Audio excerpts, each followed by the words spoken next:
Genesis chapter 26 to 30. Genesis chapter 26 to 30. Genesis chapter 26 to 30. Genesis chapter 26 to 30. Genesis 26, kasaysayan ni Isaac. Paano muling nagkaroon ng taggutom sa lupain, bukod pa sa unang taggutom noong panahon ni Abraham? Kaya't si Isaac ay nagpunta kay Abimelech, hari ng mga Filisteo sa Gerar. Nagpakita sa kanya si Yahweh at sinabi, "Huwag kang pumunta sa Ehipto. Manatili ka sa lupaing ituturo ko sa iyo. 3 manirahan ka roon at ako'y isa sa iyo. Pagpapalain kita at ang lupaing ito'y ibibigay ko sa iyo at sa iyong lahi. Ipinangako ko ito sa iyong amang si Abraham. Para pararamihin ko ang iyong lahi na tulad ng mga bituin sa langit. Ibibigay ko sa kanila ang lahat ng lupaing ito. Sa pamamagitan nila, pagpapalain ko ang lahat ng bansa sa daigdig. Gagawin ko ito sapagkat sinunod ni Abraham ang aking mga utos, mga tagubilin, tuntunin at kautusan." Kaya't si Isaac ay nanirahan sa Gerar. Iyote nang tanungin siya ng mga taga roon tungkol sa kanyang asawa. Sinabi niyang, "Kapatid ko siya," dahil natakot siyang sabihin ang totoo na siya'y kanyang asawa. Akala niya ipapatayin siya dahil si Rebecca ay maganda.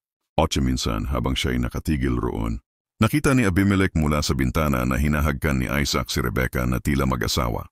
9 buwan kaya't tinawag siya ni Abimelech at tinanong, "Bakit mo sinabi na siya'y kapatid mo?"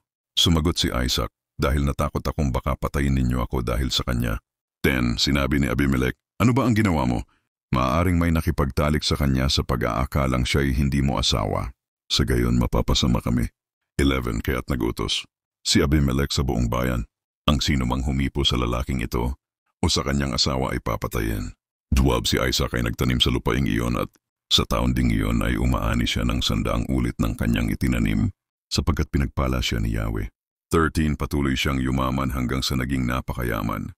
14. Marami siyang alipin, tupa, at baka kaya't kinainggitan siya ng mga Filisteo. Vampirula kaya't tinabunan nila ng lupa ang mga balon na ipinahukay ni Abraham. 16. Sinabi ni Abimelech kay Isaac, "Lumayo ka na sa amin. Napakalakas mo na kaysa amin." 17. Kaya umalis si Isaac at nanirahan sa libis ng Gerar. 13. Ipinahukay niyang muli ang mga balong ginawa ng kanyang amang si Abraham na tinabunan ng mga Filisteo. Tinawag niya ang mga yon ayon sa pangalan ng kanyang ama. 19. Habang naghuhukay ang mga lingkod ni Isaac sa lambak, nakatagpo sila ng tubig. 20. Ngunit nakipagtalo ang mga pastol ng Gerar sa mga pastol ni Isaac. "Amin ang tubig na ito!" Kaya tinawag ni Isaac ang balon na Esek talo. 21. Humukay sila ng isa pang balon, ngunit nagtalo na naman sila. Tinawag niya itong Sitna pagkagalit. 22. Mula roon lumipat siya at humukay ng isa pa. Sa pagkakataong ito, hindi na sila nagtalo. Kaya tinawag niya itong Rehoboth, maluwag. Sinabi niya, "Ngayoy binigyan tayo ni Yahweh ng maluwag na lugar at tayo'y uunlad sa lupaing ito." 23. Mula roon ay pumunta siya sa Beersheba. 24. Kinagabihan, nagpakita sa kanya si Yahweh at sinabi, "Ako ang Diyos ng iyong amang si Abraham. Huwag kang matakot sapagkat ako'y kasama mo. Pagpapalain kita at pararamihin ang iyong lahi alang-alang kay Abraham." 25. Kaya nagtayo si Isaac ng altar doon at nanalangin kay Yahweh. Nagpatayo rin siya ng tolda at humukay ng balon ng kanyang mga lingkod. Year 6. Dumating sina Abimelech mula sa Gerar, kasama sina Ahuzat, kanyang tagapayo, at si Pikol, pinuno ng kanyang hukbo. 27. Tinanong sila ni Isaac, "Bakit kayo naparito gayong galit kayo sa akin at pinalayas ninyo ako?" 28. Sumagot sila, "Nakita naming kasama mo si Yahweh, kaya't naisip naming makipagkasundo sa iyo." 29. Ipinapapangako namin sa iyo na hindi ka namin sasaktan, gaya ng hindi naming pananakit sa iyo noong narito ka. Pinakitunguhan ka namin ng mabuti at pinayaw ng mapayapa. Ngayoy kitang-kita naming pinagpapala ka ni Yahweh. 30. Kaya't naghanda si Isaac ng isang handaan para sa kanila, at sila'y kumain at uminom. 31. Na kinabukasan maaga silang bumangon at sila'y nangako sa isa't isa. Pinalis ni Isaac ang mga ito at payapa silang umalis. 32. Ng araw ding iyon, dumating ang mga lingkod ni Isaac at ibinalita na may natagpuan silang tubig. 33. Tinawag niya ang balon na Siba, panunumpa. Kaya ang lungsod ay tinawag na Beersheba hanggang ngayon. 34. Nang si Esau ay 40 taong gulang, pinakasalan niya sina Judith na anak ni Beri na Heteo at Basimat na anak ni Elon kapwa Heteo. 35. Dahil dito labis na nalungkot sina Isaac at Rebecca.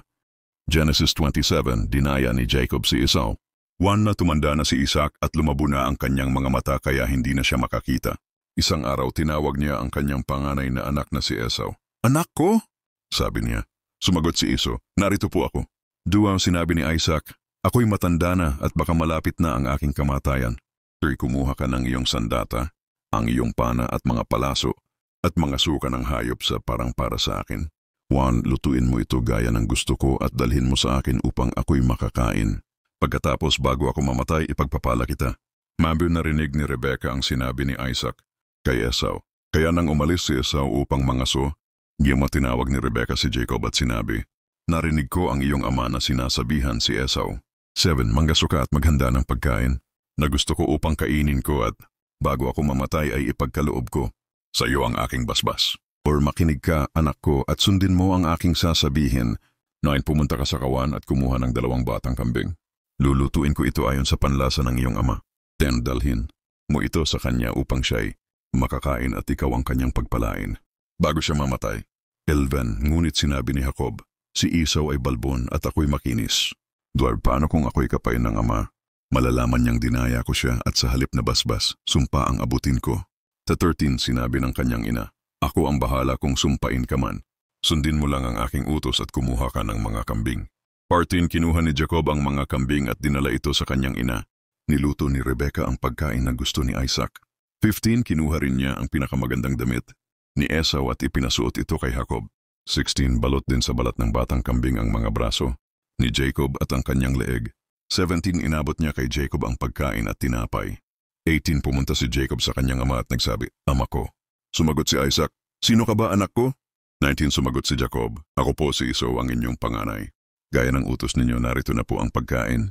Maupo na po kayo at kumain upang ako'y inyong pagpalain. 20. Tinanong ni Isaac, bakit napakabilis mo yatang nakahanap? Sumagot si Jacob, tinulungan po ako ni Yahweh. 21. Ang sinabi ni Isaac, lumapit ka na nga at kapain kita kung ikaw nga si Esau. 22. Lumapit si Jacob at kinapa siya ni Isaac. Ang tinig ay tinig ni Jacob, sabi ni Isaac, ngunit ang kamay ay kamay ni Esau.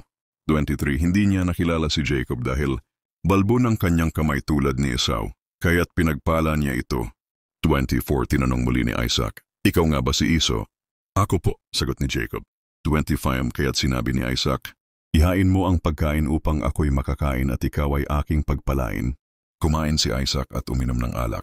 26. Pagkatapos, sinabi niya, Halika at halikan mo ako, anak ko. 27. Lumapit si Jacob at hinalikan siya. Naamoy ni Isaac ang damit nito at sinabi, Ang amoy ng aking anak ay tulad ng amoy ng bukid na pinagpala ni Yahweh. 28. Pagpalain ka nawa ng Diyos ng hamog mula sa langit at kasaganaan mula sa lupa ng trigo at bagong alak. 29. Paglingkuran ka ng mga bayan, yumukod sa iyo ang mga bansa. Maging Panginoon ka ng iyong mga kapatid, yumukod sa iyo ang mga anak ng iyong ina. Sumpain ang sumusumpa sa iyo, pagpalain ang nagpapala sa iyo. 30. Pagkaalis ni Jacob, dumating si Esau galing sa pangangaso. 31. Inihanda rin niya ang pagkain at dinala sa ama. Sinabi niya, Ama, maupo na po kayo at kumain upang ako'y inyong pagpalain. 32. Tinanong siya ni Isaac, Sino ka? Sumagot siya, Ako po si Esau, ang inyong panganay. 33. Nayanig si Isaac at sinabi, Sino ang nagdala ng pagkain at sino ang pinagpala ko na? 34. Nang marinig ito ni Esau, malakas siyang sumigaw sa sakit. Ama ko, pagpalain din ninyo ako. 35. Ngunit sinabi ni Isaac, Dumating ang iyong kapatid at dinaya ka upang makuha ang basbas.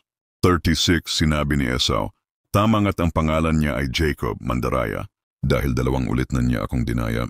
Kinuha niya ang aking pagkapanganay at ngayon namay ang aking basbas. Tinanong ni Esau, Wala na po ba kayong basbas para sa akin? 37. Sumagot si Isaac, Ginawa ko na siyang Panginoon mo. Binigay ko sa kanya ang lahat. Mga kamag-anak na magiging lingkod at kasaganaan ng butil at alak. 38. Sumigaw si Esau, Ama ko, pagpalain din ninyo ako. 39. Sinabi ni Isaac, Malayo sa kasaganaan ng lupa ang tirahan mo, wala kang hamog ng langit. 40. Mabubuhay ka sa iyong tabak at maglilingkod ka sa kapatid mo. Ngunit darating ang panahon na ikaw ay maghihimagsik at lalaya ka sa kanyang paghahari. 41. Galit na galit si Esau at nagbanta, Kapag patay na si ama, papatayin ko si Jacob. 42. Nabalitaan ito ni Rebecca kaya sinabi niya kay Jacob, Tumakas ka. 43. Pumunta ka sa tiyumong silaban sa Haran. 44. Manatili ka ron habang humuhupa ang galit ng kapatid mo. 45. Kapag nawala na ang kanyang sama ng loob, ipagbibigay alam ko sa iyo. Ayokong mawala ng 2 anak sa isang araw. 46. Sinabi ni Rebecca kay Isaac, Ayokong mabuhay kung mapapangasawa ni Jacob ang mga babaeng Heteo gaya ni Esau. Genesis 28, pinagpala si Jacob at ang panaginip sa Bethel. Tinawag ni Isaac si Jacob at pinagpala siya. Binigyan niya siya ng tagubilin. Huwag kang mag-asawa ng babae mula sa Canaan. Do sa halip, pumunta ka sa Padan Aram sa bahay ng lolo mong si Betuel. Mag-asawa ka roon ng isa sa mga anak ng tiyo mong si Laban. Tring pagpalain ka nawa ng makapangyarihang Diyos. Gawin kanyang mabunga at paramihin ang iyong lahi upang ikaw ay maging isang malaking bansa. Puiper ipagkaloob nawa niya sa iyo at sa iyong mga inapo ang pagpapalang ibinigay niya kay Abraham upang maangkin ninyo ang lupaing ito na ibinigay niya kay Abraham. When pinawinan na nga ni Isaac si Jacob sa Padan Aram, kay Laban na anak ni Betuel na Arameo at kapatid ni Rebeka, ina ni na Jacob at Esau. Nalaman ni Esau na pinagpala ni Isaac si Jacob at pinapuntang Padan Aram upang humanap ng mapapangasawa roon, at na pinagbilinan siya ng ama na huwag mag-asawa ng taga-Canaan. Ito napansin din niyang sinunod ni Jacob ang kanyang mga magulang. Or dahil dito, naisip ni Esau na hindi ka nais-nais sa kanyang ama ang mga babaeng taga-Canaan. Noimer, kaya't siya'y nagpunta kay Ismael at pinakasalan si Mahalat na anak ni Ismael, anak ni Abraham, kapatid siya ni Nebayot. Ginawa niya ito bukod pa sa mga naging asawa niya. Ang panaginip ni Jacob sa Bethel, Padan mula sa Beersheba, naglakbay si Jacob patungong Haran. 11 ng dapit hapon, dumating siya sa isang lugar at nagpa siyang doon na magpalipas ng gabi. Kumuha siya ng isang bato, ginawang unan, at humiga roon upang matulog. Tuwalay habang siya'y natutulog, na naginip siya. Nakita niya ang isang hagdang, abot sa langit at ang mga anghel ng Diyos ay umaakyat at bumababa roon. 13 sa tuktok ng hagdan naroon si Yahweh. Sinabi niya, "Ako si Yahweh, ang Diyos ni na Abraham at Isaac. Ang lupaing ito na iyong hinihigaan ay ibibigay ko sa iyo at sa iyong mga inapo. Partin magiging sindami ng alabok sa lupa ang iyong lahi. Kakalat sila sa silangan, kanluran, hilaga at timog. Sa pamamagitan mo at ng iyong lahi, pagpalain ang lahat ng sambahayan sa daigdig. 15 ako'y laging sa iyo. Babantayan kita saan ka man pumunta at ibabalik kita sa lupaing ito. Hindi kita iiwan hanggang sa matupad ang aking mga pangako." Signaman pagkagising ni Jacob, sinabi niya, "Tunay na ngang narito si Yahweh at hindi ko nalalaman." Minamtin natakot siya at sinabi, "Nakakatakot ang lugar na ito. Ito'y walang iba kundi tahanan ng Diyos at pintuan ng langit." 18 kinaumagahan, maaga siyang bumangon. Kinuha niya ang batong ginamit niyang unan at itinayo bilang haligi. Binuhusan niya ito ng langis. Naipanang tinawag niya ang lugar na Yona Bethel, na ibig sabihin ay bahay ng Diyos. Bagamat dati tinatawag itong Luz. Duwanto nangako si Jacob, "Kung sasamahan ako ng Diyos sa paglalakbay na ito, at ako'y iingatan, bibigyan ng pagkain at damit." 21 At kung makababalik ako ng matiwasay sa bahay ng aking ama, si Yahweh ang magiging aking Diyos. 22 At ang batong ito na itinayo ko, bilang haligi ay magiging tahanan ng Diyos. Sa lahat ng ipagkakaloob niya sa akin, ang ika-10 ay ibabalik ko sa kanya. Genesis 29 Pagdating ni Jacob sa Haran at pag-ibig kay Raquel, una nagpatuloy sa paglalakbay si Jacob at nakarating sa isang lupain sa silangan. Daw sa kanyang paglalakad, nakita niya ang isang balon sa parang 3 kawan ng tupa ang naroon na nagpapahinga dahil doon pinaiinom ang mga tupa. May malaking batong pantakip ang balon. 3 Kapag naroon na ang lahat ng kawan, pinagtutulungang igulong ang bato at painumin ang mga tupa. Pagkatapos muling ibinabalik ang bato sa bunganga ng balon. After tinanong ni Jacob ang mga pastol, "Mga kapatid, taga saan kayo?" Sagot nila, "Kami taga Haran." "May kilala ba ninyo si Laban apo ni Nahor?" Tanong ni Jacob. "Oo," sagot nila. Kim tinanong ni Jacob, "Mabuti ba ang kanyang kalagayan?" Sagot nila, "Mabuti naman. Tingnan mo, dumarating na ang anak niyang si Raquel kasama ang kanyang mga tupa." 7 Sinabi ni Jacob, "Maaga pa. Hindi pa panahon ng pagpapahinga ng mga hayop. Painumin ninyo ang inyong mga tupa at dalhin na sa pastulan." Pero sumagot sila, "Hindi po namin maaring painumin ang mga tupa hanggat hindi naroroon ang lahat ng kawan. Doon lamang namin igugulong ang bato sa balon." 9 Habang sila'y nag-uusap, dumating si Raquel na nagpapastol ng mga tupa ng kanyang ama. 10 Nang makita ni Jacob si Raquel at ang mga tupa ni Laban, lumapit siya, iginiwang ang batong nakatakip sa balon at pinainom ang mga tupa. 11 Hinalikan ni Jacob si Raquel at siya'y napaiyak sa sobrang tuwa. 12 Sinabi niya kay Raquel na siya'y pamangkin ni Laban, anak ni Rebeka. Tumakbo si Raquel at isinabi ito sa kanyang ama. 13 Nang marinig ni Laban ang balita, agad niyang sinalubong si Jacob, niyakap at hinalikan. Dinala niya ito sa kanyang bahay. Isinaysay ni Jacob ang lahat ng nangyari. 14 Sinabi ni Laban, Talagang ikaw ay laman ng aking laman. Kaya't tumira si Jacob sa kanila ng 1 buwan. Si Jacob at si Raquel. 15 Sinabi ni Laban kay Jacob, "Hindi mo ako dapat paglingkuran ng walang bayad, kahit na tayo'y magkamag-anak. Sabihin mo kung ano ang gusto mong maging kabayaran." 16 May, 2 anak na babae si Laban. Si Leah, ang panganay, at si Raquel ang bunso. 17 Si Leah ay may banayad na mga mata, ngunit si Raquel ay maganda ang anyo at kaakit-akit. 18 Umibig si Jacob kay Raquel. Kaya't sinabi niya, "Maglilingkod ako sa iyo ng 7 taon kapalit ni Raquel."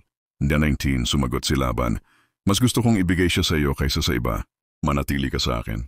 20 Kaya't naglingkod si Jacob ng 7 taon para kay Raquel, ngunit para sa kanya ito'y parang ilang araw lang dahil sa tindi ng kanyang pag-ibig. 21 Pagkatapos ng 7 taon, sinabi ni Jacob kay Laban, "Ibigay mo na sa akin ang aking asawa." Dumating na ang panahon. 22 Kaya't tinipon ni Laban ang mga tao sa lugar at nagdaos ng isang handaan. 23 Ang gurit ng gabi na. Dinala niya si Leah sa silid ni Jacob at dito ay nagsama sila. 24 Ibinigay ni Laban kay Leah ang kanyang alipin na si Zilpa upang maging katulong.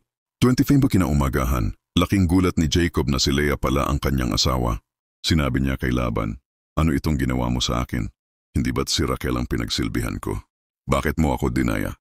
26 Sumagot si Laban, "Sa aming lugar, hindi kaugalian na maunang ipakasal ang bunso bago ang panganay." 27 Tapusin mo muna ang linggong pagdiriwang kay Leah at pagkatapos, ibibigay ko rin si Raquel kung papayag kang maglingkod sa akin ng 7 pang taon. 28 Sinunod ni Jacob ang sinabi ni Laban. Pagkatapos ng linggo ng kasalan, ibinigay ni Laban si Raquel kay Jacob.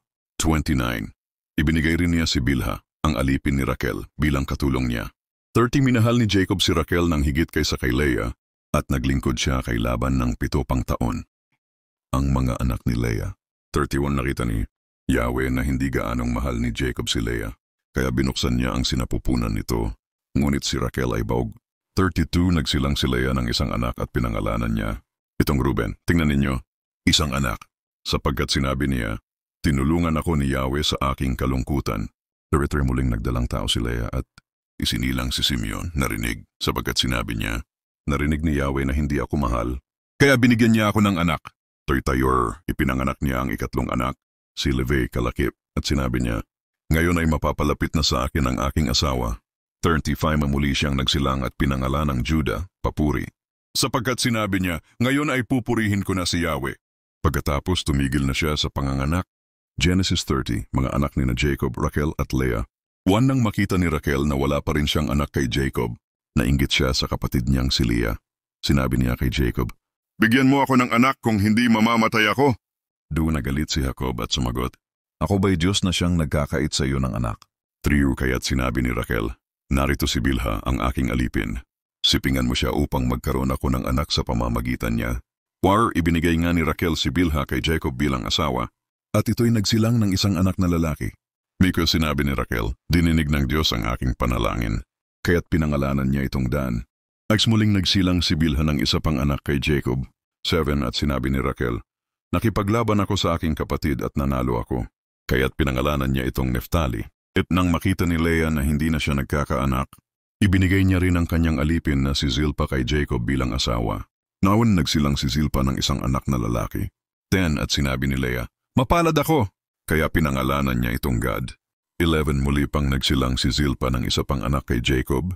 12 At sinabi ni Leah, "Ako'y masaya sapagkat tatawagin akong mapalad ng ibang babae," kaya't pinangalanan niya itong Aser. 13 Sa panahon ng pag-aani ng trigo, si Ruben anak ni Leah ay nakatagpo ng mga mandragora sa parang at dinala ito sa kanyang ina. For burn hiningi ito ni Raquel kay Leah, ngunit sinabi ni Leah, "Hindi pa ba sapat na inagaw mo ang asawa ko? Ngayon pati ang mandragora ng anak ko ay kukunin mo rin?" 15 Kaya't sinabi ni Raquel, "Sige, matulog siya sa iyo ngayong gabi kapalit ng mandragora ng anak mo." 16 Pagdating ni Jacob mula sa bukid ng gabi, sinalubong siya ni Leah at sinabi, "Sa akin ka matutulog ngayong gabi, kapalit ng mandragora ng anak ko." Kaya't natulog si Jacob kay Leah. Dininig ng Diyos si Leah at muli siyang nagdalang tao. Nagsilang siya ng 5 anak. 18 At sinabi niya, "Gantimpala ito ng Diyos dahil ibinigay ko ang aking alipin sa aking asawa." Kaya't pinangalanan niya itong Isakar. 19 Muli na namang nagdalang tao si Leah at nagsilang ng 6 na anak kay Jacob. 20 Sinabi niya, Binigyan na ako ng Diyos ng mabuting handog. Marahil ay pararangalan na ako ng aking asawa, kaya't pinangalanan niya itong Zabulon. 21 pagkatapos, nagsilang siya ng isang anak na babae at pinangalanan niya itong Dina. 22 dumating ang panahon na inalala ng Diyos si Raquel. Dininig niya ito at binuksan ang kanyang sinapupunan. 23 nagsilang siya ng isang anak na lalaki at sinabi, inalis na ng Diyos ang aking kahihiyan. 24 pinangalanan niya itong Jose, nagdagdag, at sinabi niya, naway dagdagan pa ako ng Diyos ng isa pang anak. Jacob at si Laban. 25 pagkapanganak ni Raquel kay Jose, sinabi ni Jacob kay Laban, payagan mo na akong makauwi sa aking bayan. 22 ibigay mo na ang aking mga asawa at anak na ipinaglingkod ko sa iyo upang ako'y makabalik sa amin. 21 na sumagot si Laban, nakatanggap ako ng pagpapala mula kay Yahweh dahil sa iyo, kaya kung maaari, manatili ka pa. Sabihin mo ang gusto mong sahod. 28 kaya't sinabi ni Jacob, alam mo kung paano ko pinagsilbihan ka at kung paano lumago ang iyong mga hayop dahil sa akin. 29 dahil mula nang ako'y dumating, pinagpala ka ni Yahweh. Ngunit kailan ko naman itataguyod ang sarili kong sambahayan? 30 kaya tinanong siya ni Laban, ano ang gusto mong sahod? 31 na sumagot si Jacob, wala akong hihingin. Pero kung papayag ka sa isang bagay, mananatili ako at patuloy na magpapastol ng iyong mga tupa. 32 hayaan mong saktan ko ngayong araw ang iyong kawan at alisin ang lahat ng may batik, may guhit at may itim na tupa. Ang gayong mga hayop ang magiging kabayaran ko. 33 sa gayo'y magiging malinaw. Kung ako'y tapat, kapag sinuri mo ang aking mga hayop at wala kang makitang may batik, guhit o maitim, alam mong hindi iyo ang mga iyon. 30 Bafor sumagot si Laban, sangayon ako sa sinabi mo. 20 ngunit kinabukasan, tinanggal ni Laban ang mga batik-batik, may guhit at may itim na kambing at tupa, at ibinigay ang mga ito sa kanyang mga anak. 36 inilayo niya ito ng 3 araw na lakad mula kay Jacob, at si Jacob ay naiwan upang bantayan ang natitirang kawan ni Laban. 37 kumuha si Jacob ng sariwang sanga ng almadro, puno ng hasel at kastanyas. Tinadtad niya ito upang lumitaw ang mapuputing bahagi. 38 inilagay niya ang mga tinadtad na sanga sa harap ng mga hayop na dumidilig kung saan sila nagpaparami. 39 sa harap ng mga sanga na iyon sila naglalandi, kaya't ang mga inanak nila ay may guhit, batik at kulay maitim. Sata inihiwalay ni Jacob ang mga hayop ayon sa kulay, at pinaghihiwalay niya ang mga ito mula sa kawan ni Laban. 41 sa tuwing malalakas ang mga hayop, inilalagay ni Jacob ang mga sanga sa harap nila upang magkaroon sila ng supling na malalakas. 42 ngunit kapag mahihina, hindi niya ito nilalagyan, kaya ang mahihina ay napupunta kay Laban at ang malalakas kay Jacob. 43 kaya't lalong yumaman si Jacob. Dumami ang kanyang mga hayop, alipin, kamelyo at asno.